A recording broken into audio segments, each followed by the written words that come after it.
Today I'm going to be watching this video. It's called How Does Sweden Influence the Rest of the World? So of course I've been watching a lot of videos about Sweden, learning as much as I can, and already what I've learned, whether it's through the huge Swedish companies that are so prevalent in the rest of the world, music, art, food, Sweden influences the world in kind of many ways, I guess. But I'm really interested to find out more. You can tell me what you think about this video, and tell me, what do you think Sweden's biggest influence on the world is? We are on a mission to learn about countries and cultures. On this channel, I research and share not only where a country is, its history and government, but also the people, products, and ideas they've had to help shape the lives of people around the world. Today, we learn about Sweden. You'll be amazed at how much this Nordic country of 10 million people has shared with our global community. What did you find interesting? What did we miss? Please share your thoughts and ideas in the comments below. Start my wake up, get up, stretch my legs. Sweden is in Scandinavia, a northern region of Europe that includes Norway, Finland, and Denmark. Slightly larger than the state of California, it is the fourth largest country that is completely in Europe. Sorry, Russia. If you're like me, the first thing that may come to mind when you think of Sweden is its natural beauty, with its miles of forest, northern lights, and its tendency to produce a lot of models. While all of that may be real, it doesn't reflect the lifestyle of most Swedes. In fact, 86% of all Swedes live in cities, not the countryside. Most Swedes live in the southern part of the country where temperatures are milder and they are more closely connected to the mainland Europe by the Öresund Bridge tunnel, which can take Swedes to Denmark and is the longest combined road and rail bridge in Europe. The capital of Sweden is Stockholm, with 1.6 million people. Stockholm is the most populated city in Sweden and all of Scandinavia. Yeah, tell me more about Stockholm. What's the good things and bad things about Stockholm, living there? What do you enjoy about it if you do? 1.6 million is actually a very big city. I'm from Glasgow in Scotland. It's about 500,000 people. So 3 times that amount in Stockholm. But Stockholm, from what I've seen, looks like a very beautiful place. A lot of great cultural things to do. Tell me in your opinion what you like about Stockholm and if there's anything you don't like. On a per capita basis, Sweden is one of the world's most successful exporters of popular music.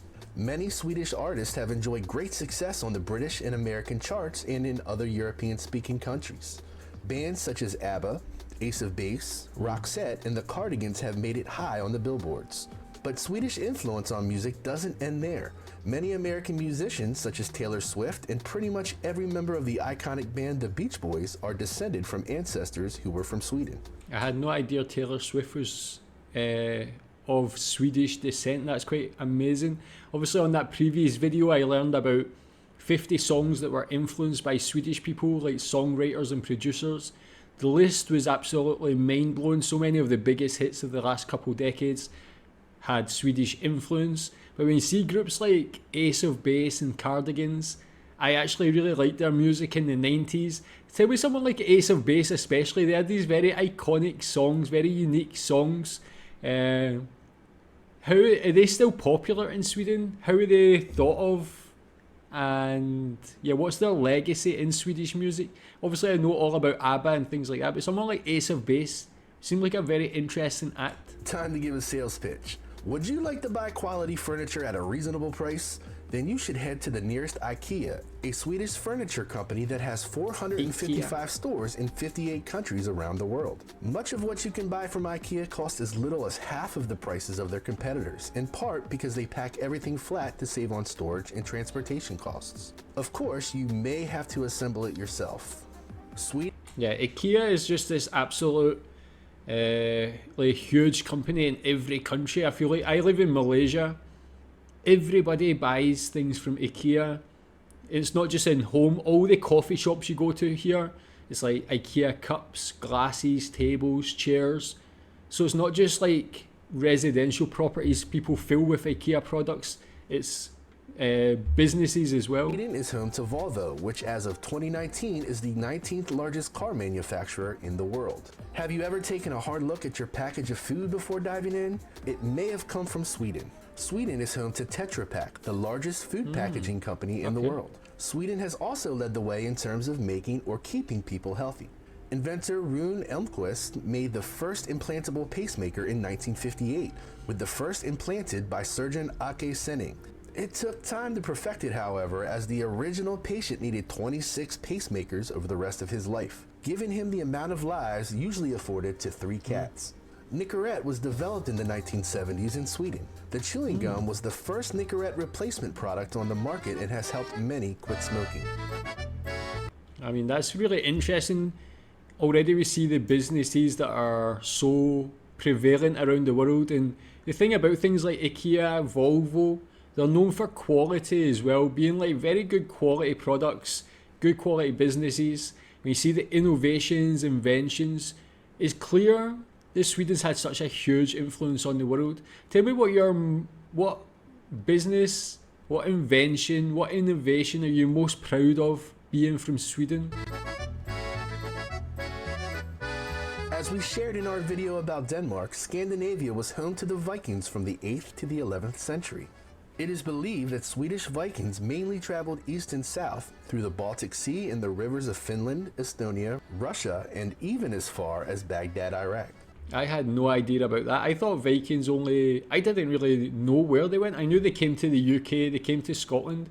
Maybe it wasn't Swedish Vikings, maybe it was Vikings from somewhere else, but they went as far as Iraq.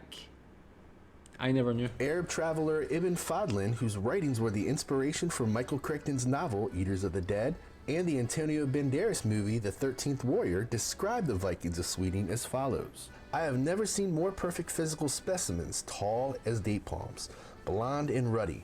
They wear neither tunics nor kaftans, but the men wear a garment which covers one side of the body and leaves the hand free. Each man has an axe, a sword, and a knife, and keeps each by him at all times. The swords are broad and grooved, of Frankish sort. New Sweden was a colony along the Delaware River in North America from 1638 to 1655 in the present-day states of Delaware, New Jersey, and Pennsylvania. Fort Christina, which is in modern-day Wilmington, Delaware, was the first and main settlement. New Sweden was conquered by the Dutch in 1655 and incorporated into New Netherland, who in turn was taken over by the English 8 years later. Despite not lasting very long, the colony of New Sweden did make a great contribution to the developing American colonies, the log house. Originally a building style created by people in Finland, the log cabin became such a big symbol of the American frontier that most people believe it is an American structure. Perhaps the oldest surviving log house in the United States is the C.A. Northnagle log house built around 1640 near Swedesboro, New Jersey. Stockholm Syndrome is a rare condition in which a person who is kidnapped or held hostage forms a bond with their captors. The term Stockholm Syndrome was first used by the media in 1973 when 4 hostages were taken during a bank robbery in Stockholm. The hostages surprisingly defended their captors after being released and would not agree to testify in court against them. Another fact that I found interesting. Yeah, I've never actually knew the origin of Stockholm Syndrome. Of course, I've heard of the term, but I just never knew that's where it came from. But it makes perfect sense seeing the origins of that. Just going back to the Vikings, tell me more about the Viking history. I think that's definitely something I've got a great interest in learning more about. Something being from Scotland, it's kind of like a shared connection, having that or knowing that we had Vikings in Scotland or that came to Scotland as well. Is there any interesting facts you have about Swedish Vikings? In Swedish history include the Olympics being held in Stockholm in 1912. The star of the Olympics may have been Jim Thorpe, a man of Native American heritage who won both the pentathlon and the decathlon by a wide margin. The Associated Press named him the greatest athlete from the first 50 years of the 20th century. Though when you think of countries and neutrality, Switzerland usually comes to mind. But Sweden has been neutral the longest, having been at peace since 1814, 1 year longer than the Swiss. So yeah, a great history to Sweden. Obviously mentioned a couple things with regards to the history of Sweden there, but tell me if there's any other interesting moments in Swedish history that I should learn about as well. Carl Linnaeus, the father of modern taxonomy, was a Swedish botanist, zoologist, taxonomist, and physician who created binomial nomenclature, which is the modern system of naming organisms. On top of being known as the father of modern taxonomy, he is also one of the fathers of modern ecology. He is often on the lists of the most influential people in history. Alfred Nobel held 355 patents, the most important being dynamite. After the death of his brother, he was mistakenly identified as having died.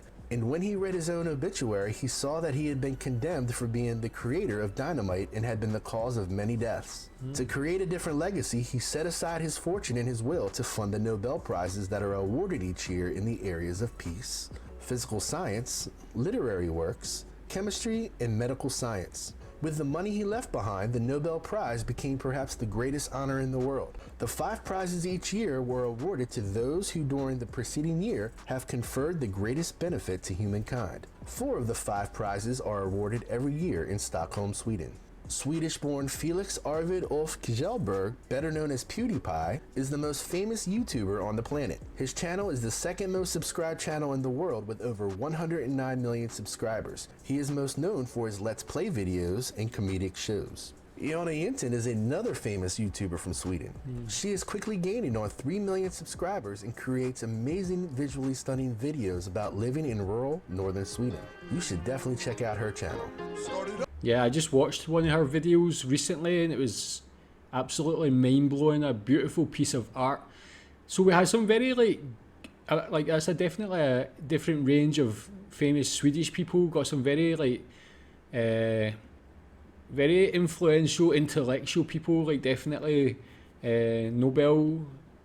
It's interesting to hear his story. I never really knew much. Obviously I know of the Nobel Peace Prize, but I never knew that he created something that inflicted, or he, in his opinion, maybe inflicted pain on the world, so he wanted to rectify that by creating this Peace Prize.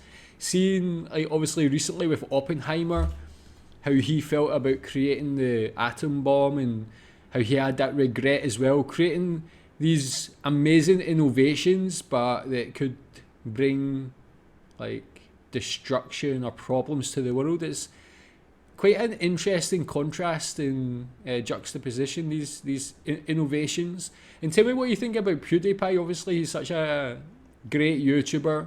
How is he thought of in Sweden? How respected is he? I love to see what he's doing now with his family and just having a nice life in Japan. But a great guy actually. The smorgasbord comes from Sweden and is replicated in restaurants and family events worldwide. In short, it is a buffet meal of hot and cold hors d'oeuvres, salads, casserole dishes, meats, cheeses, and many other offerings. Traditionally a meal for a celebration, smorgasbord became internationally known at the 1939 New York's World's Fair when it was offered at the Swedish Pavilion's Three Crowns restaurant. Swedish meatballs are also known worldwide. They typically are smaller than many other meatballs and they are made with a 50-50 ratio of ground pork and ground beef. They are also spiced with allspice and nutmeg and are soaked in a gravy made up of butter, flour, heavy cream, Worcestershire sauce, and black pepper. Despite all of their wonderful culinary accomplishments, perhaps the most famous Swedish chef is the Swedish chef, a Muppet known for his crazy cooking methods and his phrase, "Bort, bort, bort." Yeah, so tell me more about Swedish cuisine. What's your favourite Swedish food? What's the best way to have smorgasbord? That's definitely something I've heard of. I guess I've had it in different formats, like maybe not as grand as those ones, but tell me what you think about that as well. It's surprising never mentioned fika there as well, actually. Sweden is a parliamentary constitutional monarchy. Their king is Carl XVI Gustaf, though his power is mostly ceremonial. The Swedish government is formed according to the laws set out in the 1974 Instrument of Government, but much of its design can be traced to the Middle Ages when in the 12th century the Swedish Privy Council was formed. Their legislative body, the Riksdag, is housed in the Parliament House. The 349 members of the Riksdag are the decision-making body of Sweden. The Riksdag can be traced all the way back to 1435 in the form of the feudal Riksdag of the estates. Politics in Sweden are a bit different than in the United States, in part because they don't follow a two-party system. Currently, there are 8 parties represented in the Riksdag, with the Social Democratic Party having the most seats. Rosenbad in Stockholm acts as the seat of the Prime Minister. Stefan Löfven, leader of the Social Democrat Party, has served as Sweden's Prime Minister since 2014. Yeah, tell me what you think about the Swedish Prime Minister. Is he well respected within Sweden? How is he as a personality? It's a problem I find in countries like the UK, the US, recently the leaders have been quite incompetent, quite inept, just not very well respected. But I don't really know much about Swedish politics. I definitely have an interest in learning about that also. But yeah, tell me about the Swedish Prime Minister, what you think of him, and tell me what you think about the political system as well, having all those parties. Does it make it fairer? Is there anything you don't like about it? The people of Sweden have high taxes, but they also have extensive welfare benefits. The U.S. News and World Report ranked Sweden as the third best country in the world in terms of quality of life, despite the high taxes. How high are the taxes? Sweden has the second highest total tax revenue in the world behind Denmark as a share of the country's income. As of 2012, total tax revenue was 44.2%, and I promise we are not producing videos in order of who pays the most taxes. Due to a sliding tax scale, people making 1.5 times the average worker pays about 57% in taxes, the highest tax for anyone in the world. In part because of the high taxes, Sweden has one of the best income equality economies in the world, as rated by the Gini coefficient. Some of Sweden's biggest exports include automobiles, telecommunications, and pharmaceuticals. Yeah, that's interesting to know as well, like the inequality is less there compared to a lot of other countries. That sort of rich-poor divide isn't as apparent, obviously, in Sweden compared to a lot of other countries. And with those high tax rates, it's obviously great that Swedish people can just enjoy such a great quality of life. 1.2 million Swedish immigrants came to the United States between 1885 and 1915, and their descendants formed tight-knit communities, many in the American Midwest, and often intermarried with other Swedish Americans. In fact, in 1900, Chicago had the second largest city population of Swedes in the world behind Stockholm, Sweden. There are many organizations in the United States that preserve Swedish culture, such as the American Swedish Institute in Minneapolis. The Vasa Order of America District Lodges 19 and 20 in Sweden award a Swedish American of the Year every year. Today, there are 4.5 million Americans with Swedish ancestry, with the most being in Minnesota and California. As we mentioned in our episode about Denmark, the Minnesota football team is named in honor of the many people of Scandinavian descent living in Minnesota. Cool. Famous Americans with Swedish heritage include Greta Garbo, Emma Stone, Donnie and Mark Wahlberg, fashion designer Michael Kors, John Nordstrom, Swedish-born co-founder of the department store Nordstrom, Charles Rudolph Walgreen, founder of Walgreens drugstores, astronaut Buzz Aldrin, and Charles Lindbergh, the first pilot to fly solo and non-stop across the Atlantic Ocean in 1927. Wow, I had no idea there were so many influential Americans of Swedish descent. When you look at that and then go back to the one with regards to the music and things, already you can see like Swedish influence even on America is huge, but on the world it's actually very crazy how much influence it has. In this section, I like to add facts about a country that are interesting to me that may not have made it into a previous section. One thing that I just can't leave out is the ice hotel in the village of Jukkasjärvi. Please let me know if I said that right. The world's first ice hotel, it has been rebuilt each year. After its first opening in 1990, the hotel, including the chairs and beds, is constructed from snow and ice blocks taken from the nearby Torn River. Besides the bedrooms, there is a bar with glasses made of, you guessed it, ice. And if you are feeling the love, there is an ice chapel that is known to marry couples. For those who think Mickey Mouse is the king of Disney characters, you may get an argument from the people of Sweden. In Sweden, it is tradition to show the cartoon Donald Duck and His Friends Wish You a Merry Christmas on SVT1 at 3 o'clock as part of the channel's traditional Christmas Eve programming, and even includes a live host. In 2020, it was the most watched program in Sweden's history, in which almost half of the Swedish population tuned in.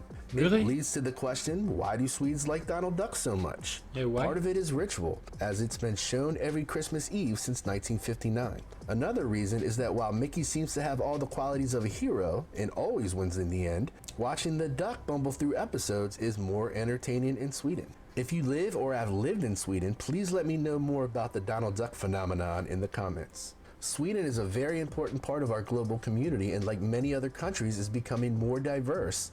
About 25% of the country's population comes from somewhere other than Sweden. People from around the world are moving to Sweden, with the largest populations coming from Syria, Iraq, Finland, and Poland. Yeah, that's like When I first heard that stat on a previous video, 25% of Sweden, yes, the Swedish population comes from other countries. I was absolutely blown away, very shocked. I never knew it was so high. And I think on that previous video it mentioned that the people from those countries, it's not actually known what country specifically they're from. Tell me what you think about that. Reducing, reusing, and recycling is a way of life in Sweden.